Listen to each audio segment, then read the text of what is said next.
Hi బాబాయ్. Hi పండు. ఏంట్రా ఇల్లు ఇంత సైలెంట్ గా ఉంది? ఇంట్లో ఎవరు లేరా ఏంటి?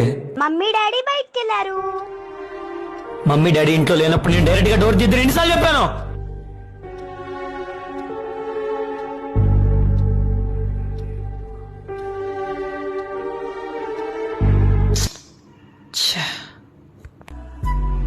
అలా కాదమ్మా, బయట సొసైటీ మనం ఊహించినంత మంచిగా ఏం లేదు. వయసు గురించి కూడా ఆలోచించకుండా చెప్తాను కొడుకు. ఇంటికి ఎవరైనా వచ్చి డోర్ కొడితే మమ్మీనో డాడీనో పిలవాలి. ఒకవేళ మమ్మీ డాడీ ఇంట్లో లేకుండా నువ్వు ఒంటరిగా ఉంటే అప్పుడు ఇలా రా.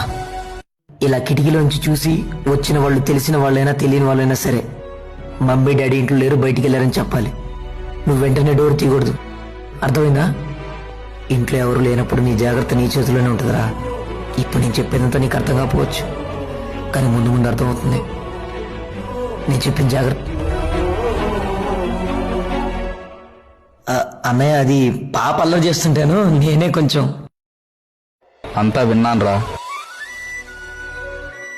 ఈ సొసైటీలో ఆడపిల్లలు మనుషుల మధ్య తిరుగుతున్నారో మృగాల మధ్య తిరుగుతున్నారో కూడా అర్థం కావట్లేదు. ఆడపిల్లలకి మంచి చెడుతో పాటు ఇలాంటి జాగ్రత్త నేర్పించడం కూడా చాలా అవసరం.